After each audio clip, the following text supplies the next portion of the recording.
Geez, if Amy and I were to play one-on-one.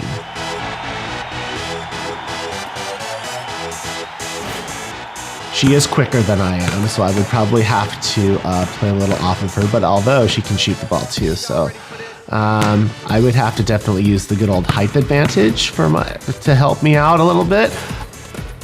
We already know who's going to win, though. No, as a matter of fact, all I have to do is pump fake, and I got this guy all day long. All day long. I've seen you run. I'm not worried. I don't have to run in a half-court game. Yeah, you have to get back to the thing. I'm telling you right now.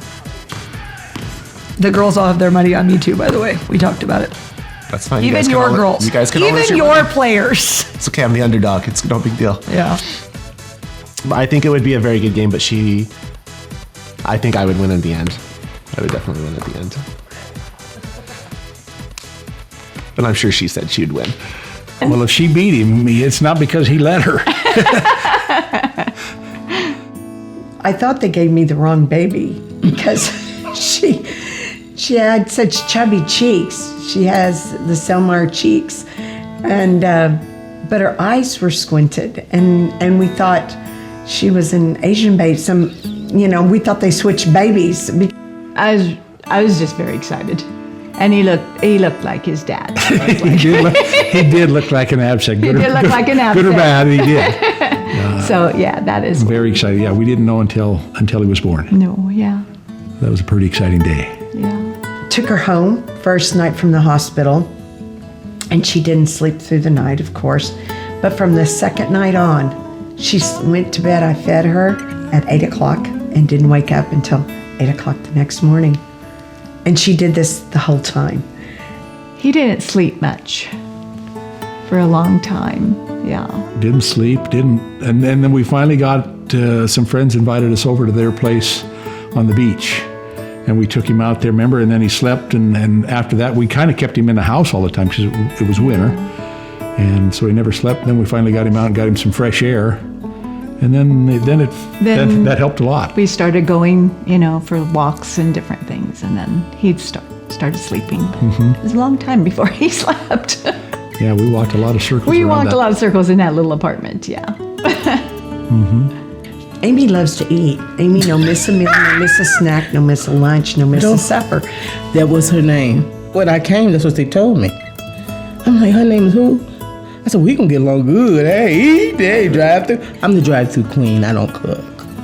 He didn't eat really good either. No, not for a long time. Except for sweets. He liked the sweets and get all fired up, and then we had to kind of cut that back real fast. Yeah. But he was always full of energy. Yeah, running, always, on the go and stuff, and But he didn't eat much, but then he finally started eating, and as you can tell, he just kept eating. Yeah, he liked the we finally found him a TV dinner that he liked. Remember the little Salisbury steak Salisbury things? steak. He liked that. So whenever we'd have a good dinner. Anything we cooked, Yeah. If he didn't like it, then we cooked him that. So he ate a lot of TV dinners. When she was 3 years old, she thought she needed to go help her father. We used to own a restaurant, and she took her tricycle and her little dog and tied him to the back after she was in bed, went on a side street, and then hit the major highway in Siloam Springs, Arkansas. But from then on, Amy knew what she wanted, and whatever she wanted, she went after it, and she worked hard for it. Kind of a little grown man at times, yeah. At times. Not always, but at times. Not always Not at always, all. no. He did a good job with his sister, yeah. He liked her, yeah. Called her Iffer. He couldn't say Jennifer, so he called her Iffer. So, yeah. He was a big help. He loved Bob Barker. I remember that. Yeah. He would Bob Barker. I would have the TV on, and he would be like jumping up and down. Bob Barker's on. He'd be screaming. So that was, That one, and then once they got a little older, they liked the Fraggles. They jump in front of the TV for that one too. She's always been an athlete. She started playing softball when she was 5 years old. She played for Oklahoma State, played all in high school, and basketball. She loved basketball. She started playing in third grade. She was a jock. She was an athlete. She was my tomboy. I could send her to school, matching bow, socks, decked her out in the cutest of cutest outfits, and with little earrings and everything. And her sister the same way, and deck them out for school. Her baby sis would come home just the way she left the house. Amy's hair was all over, the bow missing, dirt all over, and I'm going, what happened? She goes, well, we had a football game on, at recess, and Matter of fact, when he was 5 months old, he was at Yankee Stadium. Yeah. Remember, we took him down there. We went to Yankee Stadium and watched the Yankees play somebody. Yeah. So he's been an avid sports fan and played all the sports, since he could move. We had him playing, doing stuff, whether it be t-ball or youth basketball, football, everything. Football. Everything. Loved every minute of it. Yeah. He was good. Yeah. Good athlete. He was good. Yeah. And he loved it. Yeah. Amy and her sisters, both they were girls. And her sister was a snitch. And she came and told me that Amy is faking her a shower. Amy's going to I love it. I made her, I went up and I said, you can't be telling me the truth. And I went up and I opened the door and she, I said, get in there. And she was so mad at me. I made her walk around the mall with the sign that says, I don't like to take baths. And I made her sister walk around the mall with, I don't like to brush my teeth. We're in the mall walking and people are looking and making comments. You do what you're supposed to do. I know I probably would have went to jail, child abuse, but it worked. She bathes every day. Megan, can't tell her teeth are perfect. I did my job and I'm very proud. I love you girls. He got into a lot of trouble Yeah, he was. at different times. Oh, yeah. He was a normal, I think. Yeah, a normal kid growing up. Didn't do a lot of renegade type stuff. No. But every once in a while, he'd catch himself doing something wrong, and he got in a fight with a pole at the barber shop one time and couldn't get away from it, and rang up the truck a little bit. Those types of things, but not too bad. No, not. Not a lot of discipline. Played, and I think the athletics played a big part of that too. Yeah. That they had their code and kind of better stay out of trouble, and he had to work hard for his grades to keep into the sports. Yes, he did. And he did that. And he golfed. He Golfed loved too, to golf. Yeah. A lot of enjoyment going to watch him play Yeah. in all the sports. we wanted Manners Charm School, and Nordstrom's had a charm school back in the day, and Miss Wright took them every week, and it was like pulling our teeth. Yeah, you reviewed the song Charm School. That was a waste of, it was a waste of money. We tried. What we tried. Some children just don't take well to charm school. Yeah. But we did a lot of fishing together. Yeah.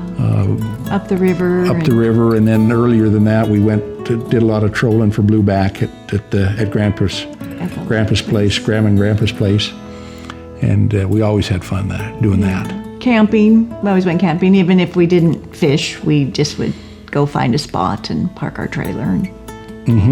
Camping, play some wiffle ball, and then it rained, and then you go back in and play play Candyland or something like that. Yeah. But we always had a good family. Yeah. Good family fun. She could detect a Dairy Queen miles away, and her grandpa, Campbell, would like to take her to Dairy Queen. And then her father, Arlie, always would take Amy special places, and they'd go to the park, or they'd go, there was times... Sneak to the movies. I'm a witness. Yes, he would pick her up from school and sneak her to the movies, and I'm going, she needs to be in school. He loved her so much. He loved her. I know he's watching from above, and I know he's happy as all get out. There's certain things that happen, and it's like, okay, we know you're here. We know you're somewhere. I have watched her from the age of 9 until today, and I have so much love and respect for her. I'm not always her best friend. I'm not a friend at all, but she doesn't always like everything that I tell her, which doesn't faze me, because I'm not your friend. I'm going to tell you what God loves, and that's the truth.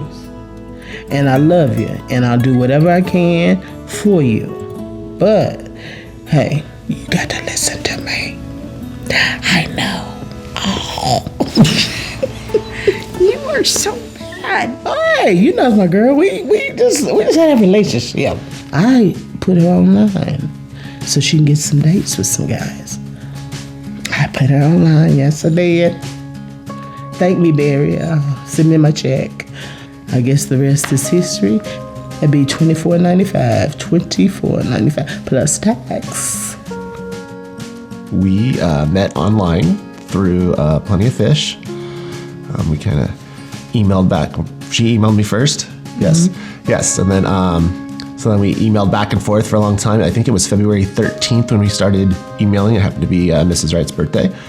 And then we emailed back and forth for a while. And I actually asked her out for the next day. Unfortunately, she couldn't make it. She had other plans.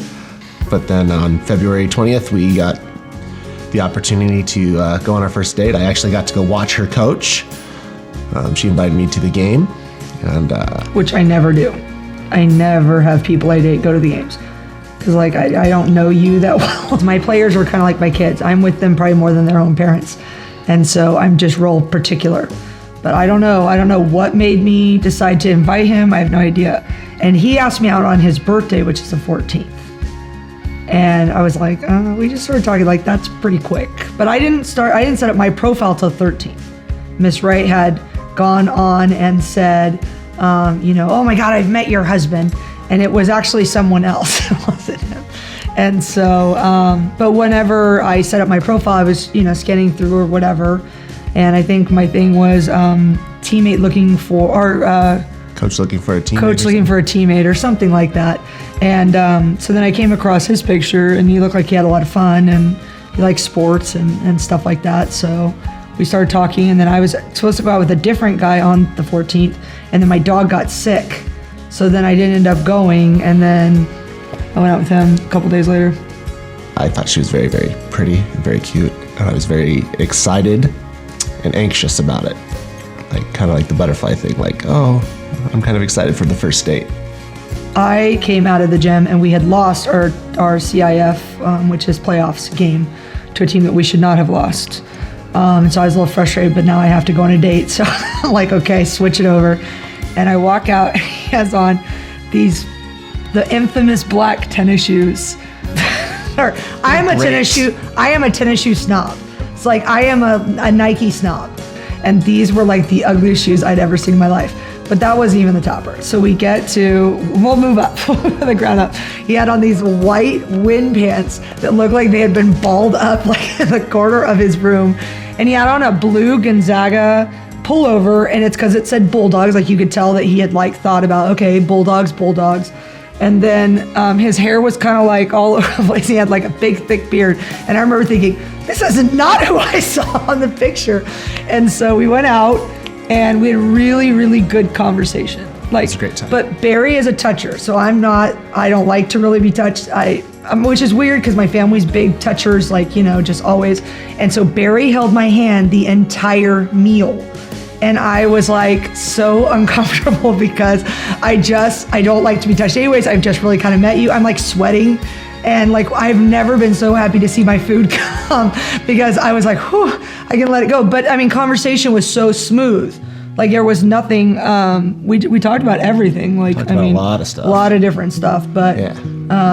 But it was fun. It was a lot of fun. So, and then he walked me to my car, and he kissed me. And I was like, so I quickly got in my car and drove off, and I was like, oh my God, he kissed me. And he said that Well, I thought I kind of made a mistake at that point. So on the way home, I was like, dang it, I ruined this great opportunity.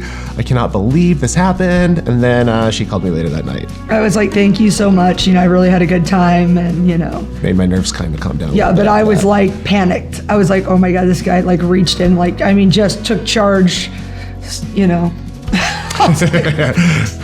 Holy crap. So, but yeah, we went out again, not too long after that, Saturday. About a week after, went putt-putt golfing. Yep. And then about a month later, we became an item and been together pretty much ever since. So, true story. many times, many fun times. What an amazing person Amy is, and I fell in love, and I was like, wow, I'm in love, and this is who I want to be with for the rest of my life. Yeah, he said, I love you pretty quick. And I was like, It took me a little bit longer. I need to know for sure how this is going to work out. And I remember Aunt Kathy telling me, you know, you need to take a step out on faith, Miss Ray too. You know, like if this is who you really want to be with, like, you have to kind of just put it out there and put it up for God and, you know, work it out together. And I remember Aunt Kathy asking me, does he love you? I said, yes. You know, I have no doubt in my mind he loves me. Will he be a good father? Yeah, I have no doubt he'd be a good father. She goes, that's all you need. You can teach him the rest. And I said, okay. And she's doing a good job of that. Yeah, she's doing a great job with Uncle John. Love you, Uncle John. So the first time, it's kind of a funny story. Funny story, tell it, yeah. The first time I told Barry I loved him, I didn't realize I told him I loved him. I was on some muscle relaxers for my back. In fact, you were in Tulsa. And I was in Tulsa. I guess I had told him I loved him. I don't remember it. So he's telling me this later. He's like, I can't believe you finally told me you love me. And I'm like, what are you talking about? And so then we figured that I'm not allowed to take the muscle relaxant with some sleeping pills because it just doesn't work out well. I haven't done it since.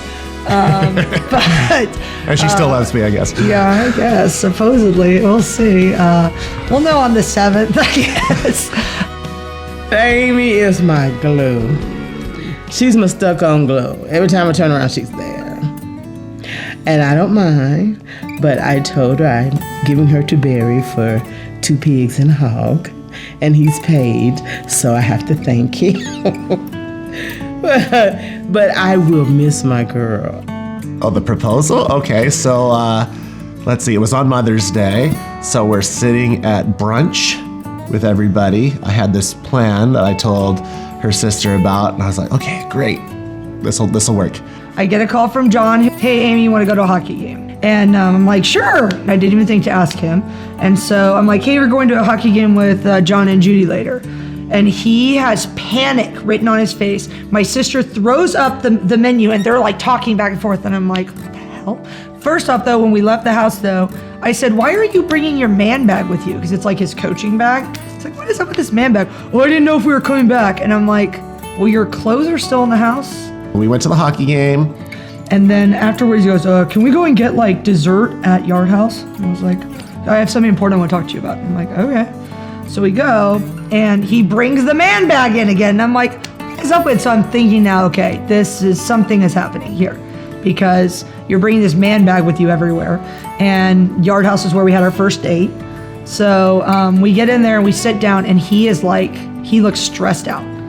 Presented her with a scrapbook, and then she read it, and then at the end it said, will you marry me?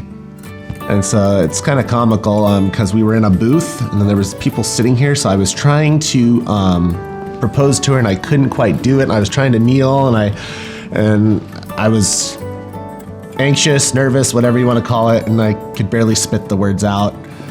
Will you marry me? And then I gave her No, that is not how that went down. Not at all how that went down. And so I'm looking through the scrapbook, and it has our story of how we met. It's on a fish, and he tells me about how much tape he had to use and how many times he had to go back to Walmart for all the things. About 10 times. Yeah, and he's, we're talking about it, and it's all the pictures from like the 2 years kind of. And then the back, it says, will you marry me? So Barry like comes over to my side of the table and is like, he's tall, but there's people behind me. He's like, I love you so much, will you marry me? And like pretty much like throws the ring at me. Because I slipped. No, because he was nervous. I slipped and fell. And he did not slip and fall.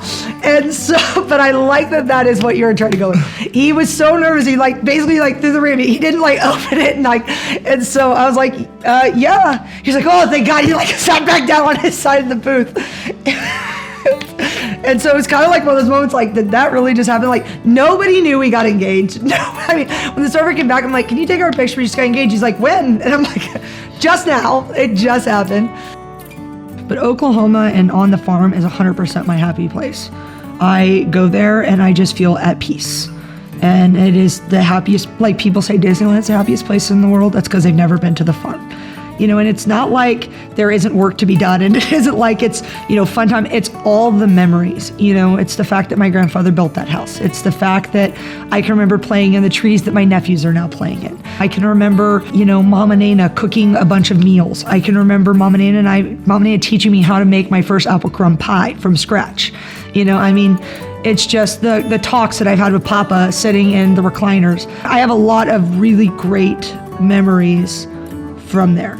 The fact that my grandparents are both still around, keeping the memories alive of everything, no matter who you've lost or what happens, just knowing that you have a place to go. And so it's so special. And, I'm very, beyond grateful for both sets of my grandparents and the impact that they've had on me and who I am. Because although I talk a lot about my aunts and uncles, it started with my grandparents. And, just trying to make them proud in everything I do and, every way I live my life. Amy, thank you so much for always pushing me and always making me a better person. I may not have always liked your suggestions, but you do give me very good suggestions. I'm a better person knowing you. I'm a better person because you're in my life. And I look forward to making a ton more memories with you. And I love you.